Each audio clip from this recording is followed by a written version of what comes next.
देखने के सामर्थ्य जिसमें आती है उसके गले में कोई कांटा चुभता नहीं है, और सुविधा में छिपा हुआ कांटा जिसको नजर नहीं आता है वो लेने जाता है आटा लेकिन पा जाता है कांटा।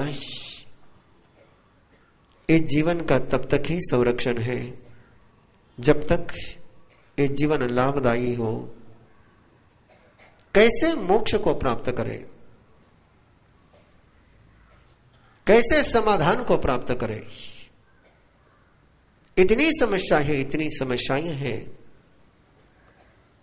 इन समस्याओं का समाधान कैसे प्राप्त करें?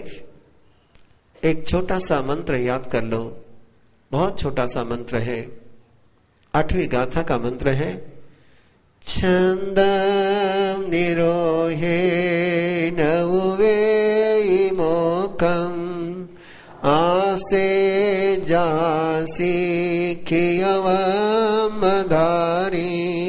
पुवाइम वसाइम चरे पमत तम्हा मुनिखी पमुवे मोक। शीघ्र ही समाधान प्राप्त होता है। समाधान प्राप्त करने के लिए देर नहीं लगेगी यदि छोटा सा सूत्र जीवन में साक्षात हो गया। छंदम निरोहेन, जिस समस्या का समाधान प्राप्त करना चाहते हो, जो समाधान चाहिए उसके अलावा और कहीं नजर न जाए। पूरी चेतना का, पूरे पुरुषार्थ का, पूरे ज्ञान का फोकस केवल समाधान पर रहे और कोई नजर ही नहीं आए। जब और कोई नजर नहीं आता है तो लक्ष्य प्राप्त होता है, और लक्ष्य के अलावा यदि और कुछ भी नजर आता रहे तो लक्ष्य छूट जाता है। छंदम निरोहेनम, लक्ष्य के अलावा अन्यत्र जाने वाले मन का, लक्ष्य के अलावा, ध्येय के अलावा, समाधान के अलावा और किसी की तरफ जाने वाले मन को, वृत्ति को जिसने निरुद्ध कर दिया हो, एक आपने मन को ऐसी स्थिति में पहुंचा दिया, ये आपने चेतना को ऐसी स्थिति में पहुंचा दिया, अहि वेगंत दिट्ठी है कि मंजिल के अलावा कुछ नजर ही नहीं आए, ध्येय के अलावा और कुछ नजर ही नहीं आए। जो लक्ष्यबद्ध हो जाते हैं वे लक्ष्य को प्राप्त करते हैं, जो लक्ष्यबद्ध हो नहीं पाते उन्हें लक्ष्य कभी प्राप्त नहीं होता है। इसीलिए अर्जुन को जब द्रोणाचार्य ने पूछा कि और क्या क्या नजर आता है, तब अर्जुन ने जवाब दिया था, केवल दाई आंख ही नजर आ रही है और कुछ भी नजर नहीं आ रहा है।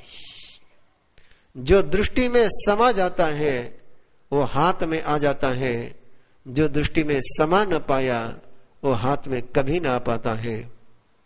छंदम निरोहे न वो वे मोक्कम, आसे जहां सिखी वम धारी।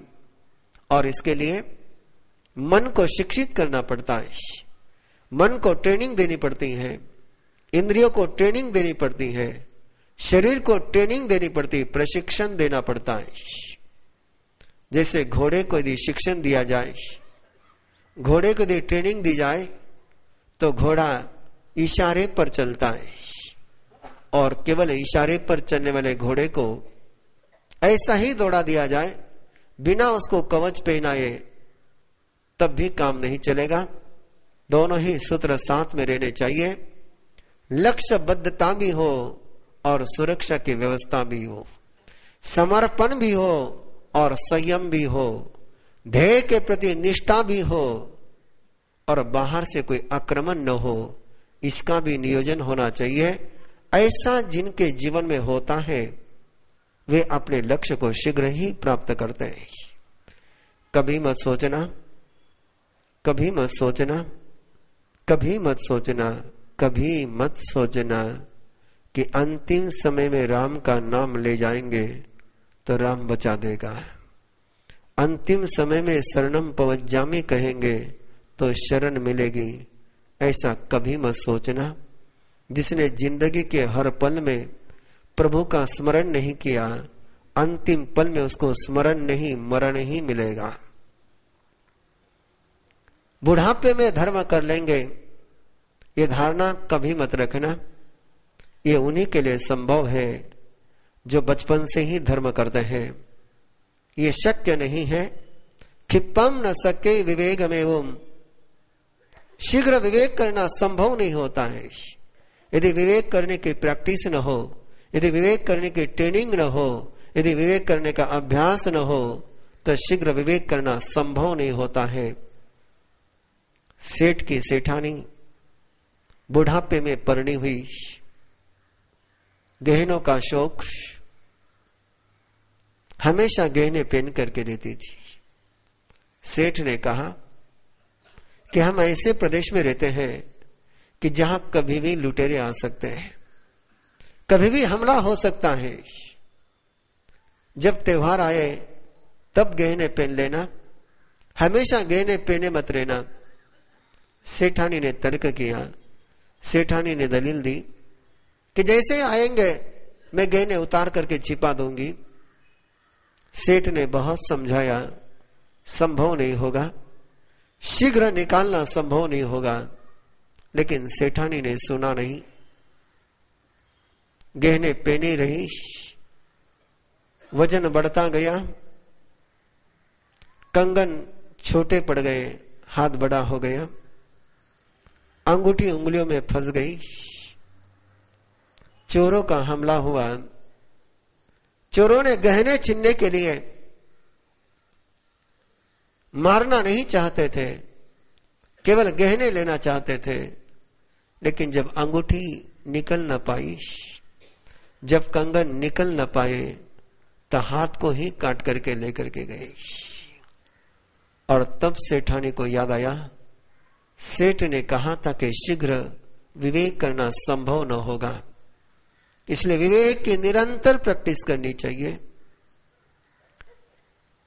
संयम की निरंतर प्रैक्टिस करनी चाहिए, क्षमा का निरंतर अभ्यास करना चाहिए। क्रोध का अभ्यास जन्म जन्म का है, इसलिए क्रोध बिना जाने भी हो जाता है, बिना समझे भी हो जाता है। चिर परिचयम, भव भवांतर से क्रोध के साथ परिचय है, क्षमा से परिचय हो न पाया।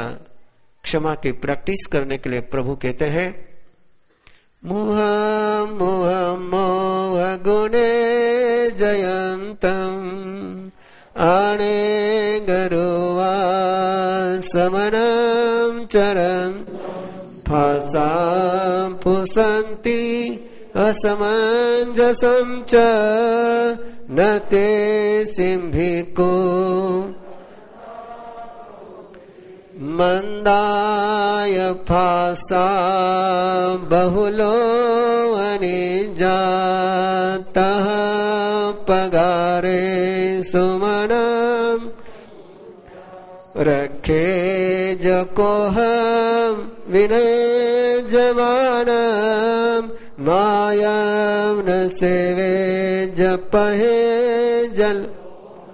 जो मोह गुणों को जीतने की साधना बार बार करते हैं, उनके लिए बहुत सारी समस्याएं आती है। ये ऐसा ही है, ये ऐसा ही है। जो मोह को जीतने के लिए चलते हैं उन्हें समस्याएं आती हैं। जो मोह की शरण में जाते हैं उनको समस्या नहीं आती, केवल नरक आता है। जिन्होंने मोह की गुलामी छोड़ने के लिए प्रयास किया, उनको विविध प्रकार के प्रसंग जीवन में आते हैं। याद करिए, राजा प्रदेशी और सूर्यकांता रानी को, जैसे राजा प्रदेशी ने वासना जय की साधना प्रारंभ करी, संयम की आराधना प्रारंभ करी, स्वयं के जीवन में शील की आराधना प्रारंभ करी, जो प्राण प्रिया सूर्यकांता थी वही प्राण प्यासी बन गई। कोई चोट नहीं पहुंचाई थी राजा प्रदेशी ने सूर्यकांता रानी को, लेकिन जो साधक मोह के विजय की यात्रा करता है उसको ऐसे अनुभव कि जिनको समझना बहुत मुश्किल होता है, प्रभु ने उसके लिए शब्द दिया असमंजसम च, जिनको समझना संभव नहीं है। इसका कोई उत्तर राजा प्रदेशी के पास नहीं, इसका उत्तर किसी के पास नहीं कि सूर्यकांता रानी का राजा प्रदेशी ने क्या बिगाड़ा था कि प्राण प्यारी की वो प्राण प्यासी बन गई। लेकिन ऐसे समय में भी न तेसिम भिक्को मनसा पहुंच से राजा प्रदेशी के पास परमात्मा का ये सूत्र था, परमात्मा का ये मंत्र था कि जिन बातों को समझ न पाए उन बातों में भी कभी द्वेष नहीं करना, मनम न पहुंचे। और यदि उन पलों में जिस समय सूर्यकांता रानी राजा प्रदेशी को मौत के मुंह में पहुंचा रही है, उस पल में यदि राजा प्रदेशी के मन में सूर्यकांता रानी के प्रति कोई द्वेष की भावना आ जाती, कोई वैमनस्य की भावना आ जाती, कोई नफरत की आग जल जाती, तो मौत से तो बच नहीं पाता, लेकिन संयम की मौत जरूर हो जाती। राजा प्रदेशी ने उन पलों में भी रानी सूर्यकांता के प्रति कोई द्वेष की भावना न रखी, उसके कारण से मौत तो शरीर की हो गई, लेकिन मुक्ति का मार्ग प्रकट हो गया। ये मंद स्पर्श, कोमल स्पर्श, सुविधा के स्पर्श बहुत लुभाते, बहुत लुभाते। मंदा ये फांसा बहु लोह नहीं जाए, कड़वे स्पर्श आ जाए तो उसमें द्वेष नहीं करना, और लुभावने स्पर्श आ जाए तो उसमें लगाव नहीं लगाना है। जिसने मंद स्पर्श में अपने लगाव को लगा दिया, उसके लिए कभी वो गले मिलने वाले कब गला पकड़ेंगे पता ही न चलेगा। मंदा ये फांसा बहु लोह निजा, तह पगारे सो मनम न कुजा। रखे जको हम, क्रोध से रक्षा करनी चाहिए। क्रोध का आक्रमण न हो, क्रोध का इन्फेक्शन न हो, क्रोध का प्रवेश न हो, ऐसी स्वयं की व्यवस्था करनी चाहिए। विनय जमानम, अहंकार को दूर करना चाहिए। ध्यान में रखना, थोड़ी अलग तरीके से प्रतिपादन है यहां पर, बहुत अलग दृष्टिकोण है, बहुत गहरी समीक्षा है।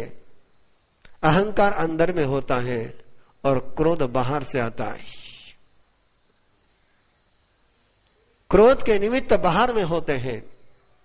बाहर की प्रतिकूलता के बीच में जिसने स्वयं को सुरक्षित नहीं रखा, उसको क्रोध आ ही जाएगा।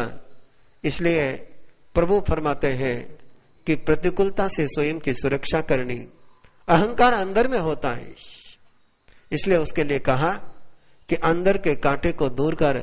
विनय जमानम, अपने अंदर में बैठा जो अहंकार है उसको दूर कर। माया कभी गले न मिलती है, माया कभी होकर के नहीं आती है। माया के पीछे हम दौड़ेंगे तो ही माया हमारे पीछे आएगी। माया के पीछे हम न दौड़े तो माया हमको पकड़ न पाएगी। इसलिए शब्द दिया गया, मायम न सेवेज्य, माया की सेवा मत कर, माया का सेवन मत कर, माया का आचरण मत कर। माया एक ऐसी वृत्ति, कपट एक ऐसी वृत्ति कि जब तक आप उसके पीछे दौड़ोगे नहीं, तब तक कपट कभी जीवन में आएगा नहीं। राम को ही मरीचि के पीछे जाना पड़ता है, मरीचि कभी राम के पीछे नहीं आता है। ये माया कंचन मृग के समान है, ये दिखती है, लुभाती है, लेकिन पकड़ती नहीं है। इसको हम पकड़ने के लिए जाते हैं। इसलिए मायम न सेवेज परहेज लोहम, लोभ का परहेज कर, लोभ का पथ्य रख। जैसे सारी दवा लेने के बाद यदि पथ्य का निर्वाह न किया तो दवा लेना ही व्यर्थ हो जाता है, वैसे ही साधना के मार्ग पर चलते समय इसलिए 3 शब्द साधकों को हमेशा देते रहते हैं। No demand, no command, no control. कोई डिमांड नहीं, कोई कमांड नहीं, कोई कंट्रोल नहीं। जिस दिन जिंदगी में से डिमांड निकल जाएगी उस दिन जिंदगी डायमंड हो जाएगा। जब तक डिमांड है तब तक कोयला है। डिमांड चले गई, श्रद्धा भी डायमंड हो गई, ज्ञान भी डायमंड हो गया, चरित्र भी डायमंड हो गया। जब तक ज्ञान में डिमांड है, जब तक श्रद्धा में याचना है, जब तक चरित्र में कामना है, तब तक ही ज्ञान, श्रद्धा और चरित्र कोयला है। जिस दिन ज्ञान में से डिमांड चले गई, ज्ञान भी रत्न बन जाएगा। जिस समय श्रद्धा में से कामना निकल गई, याचना निकल गई, लालसा निकल गई, उस पल श्रद्धा भी रत्न हो जाएगी। जिस दिन चरित्र में से कामना का विसर्जन हो जाएगा, उस समय चरित्र का उजाला महसूस हो जाएगा। और जिनको ऐसा उजाला महसूस होता है उनके लिए मौत नहीं रहती है। और जिनके ज्ञान, श्रद्धा और चरित्र एक कोयला बनकर के रहते हैं, उनको बार बार मौत के मुंह में जाना ही पड़ता है। अनादिकाल से न चाहते हुए मौत के मुंह में गए हैं। मौत चाहो या न चाहो आने ही वाली है। कैसे मरना इसका निर्णय किया जा सकता है, मरना कि नहीं मरना इसका निर्णय किसी के हाथ में नहीं है। मौत तो आएगी ही आएगी। मौत को मुक्ति का मार्ग बनाना कि मौत को संसार का मार्ग बनाना, इतना ही हमारे हाथ में है। और आइए प्रभु से वो वरदान ग्रहण करें, प्रभु से वो वरदान ग्रहण करें इस आस्था के साथ, इस अवभाव के साथ कि प्रभु अनादिकाल से बार बार मरा हूं, अनंत बार मरा हूं, इतनी बार मरा हूं, इतनी बार मरा हूं, इतनी बार मरा हूं कि मरण की याद करके भी मरण की वेदना होती है। न चाहते हुए मरा हूं, मजबूरी में मरा हूं, लाचारी में मरा हूं। प्रभु मजबूती में मौत का स्वागत कर सकूं ऐसा वरदान दे दो। लाचारी में नहीं, संयम के चारी में मृत्यु को ग्रहण करूं ऐसा वरदान दे दो। आओ किसे वरदान मिलता है और कैसे मौत के पलों में भी प्रसन्नता के साथ जीवन जिया जा सकता है, इसकी देशना, इसके सूत्र, इसके मंत्र ग्रहण करने के पहले आओ प्रभु के चरणों में प्रणाम करें। और प्रभु तुम्हारी देशना सुनते समय, तुम्हारी इन भावों को ग्रहण करते समय जैसे भवी जीवों को वो संलेखना का वरदान प्राप्त हुआ, प्रभु वैसे ही इन अक्षरों का ग्रहण करते हुए, इन अक्षरों का मंगल गान करते हुए प्रभु इतना ही चाहते हैं, इतना ही चाहते हैं, इतना ही चाहते हैं कि जीवन में जब भी ये पलाए, जीवन में जब भी ये पलाए, जीवन में जब भी ये पलाए हैं, हम कुत्ते की मौत नहीं मरेंगे, हम साधक बन करके उसका स्वागत करेंगे। हमारे आसपास में किसी की मौत आए तो उसको भी मुक्ति का मार्ग देंगे। इस आस्था के साथ आओ मंगल गान करें। अन्नवंशी मवंशी एगे दिन दुरुतरे तथा एगे महा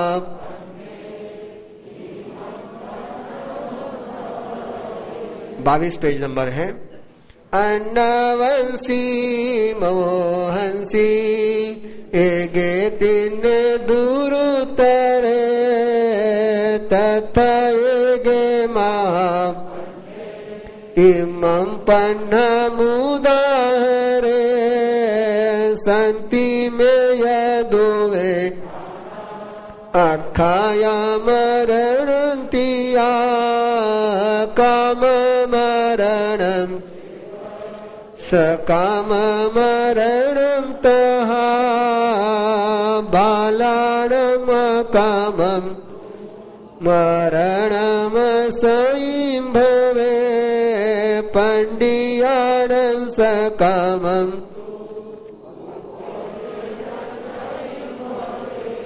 तथिमं परमं ठणं महावीरेण देशीयं कामगिद जाबाल भीषम कोराइन कुवई जगिद काम भोगे एगे कोड़ाय गच्छई न मे दिट पीठे पर लोए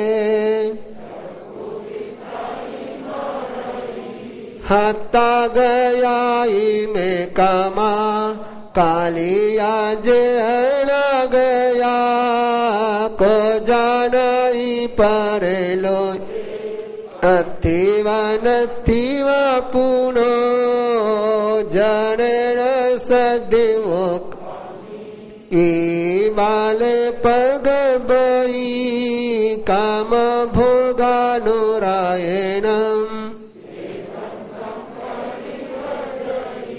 तवो से दंडम समारभई तसे सोथाव सुय अठायवान भूय गाम विंसई हिंसे बाले मुसावाई भुंजमान सुरमंसम सेयमेयं तिमनई काय सवयसम वित्ते गिद्धेयति सुदुहवमलं संचिनई शिशो नागुवमटियं तव पुठो अयंकेणम् पभिव परलोकस कमानुपेहि अपनो सुयामे नरयटाणाम् बालानं कुरकमनं पगाणजत् तत्थोववायियं ठनम् जाहामेयमनुसूयं महाकम्ययिं गच्छन्तु जहाँ सगणीवो जनम सम्मविच्चमपं सममगमो इन्नो एवं धम्मविमुखम् अहमं परिवजिया बालमच्युमोहम्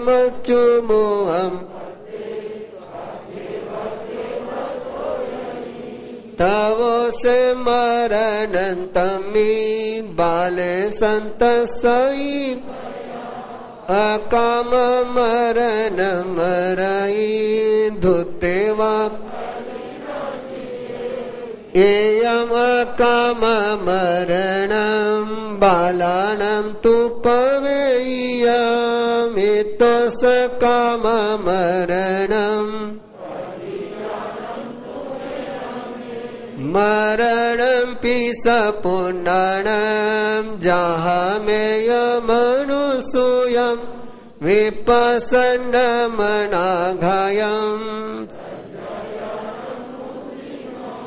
मरणं पिस पुण्यं जहामेयमनुसूयं विपसन्नमनाघायम् संजयानं वसीमव मरणं पिस पुण्यं जहामेयमनुसूय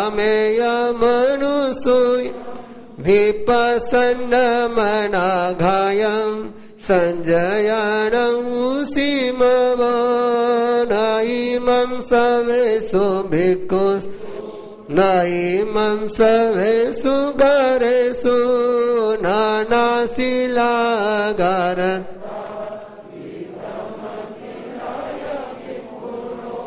सन्ति येगेयिं भिक्खुहिं गारता संजमुत्तर गारथेहिं वसवेहिं साहवो संजमुत्तरा चिरजीनं नगिनीनम् एयानि विनतायन्ति दुःशीलं परियागयं पिण्डलो एव दोषी नरगावो न मुच्चयि भिक्खाय वागीयते वा अगारी समायंगायीं सडिकायेन पोसहन्दुवोपकम् एगरायं नवये एवं शिक्षा समावन्ने मुच्चाई छवि पवावो गच्छे जख सलोग आहज समुड़े भिक्खु दोन मनय रसिया सव दुख पाइनेवा उत्तराई विमोहाई जोई मंतानुपुवसो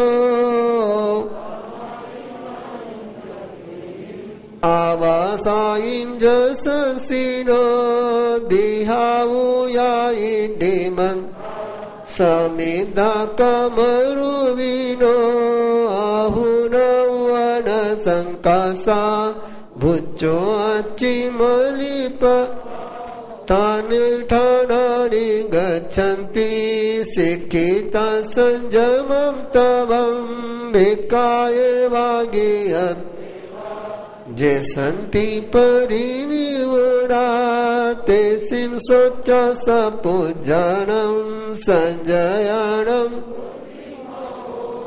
न सन्त सन्ति मरणन्ते शीलवन्तम्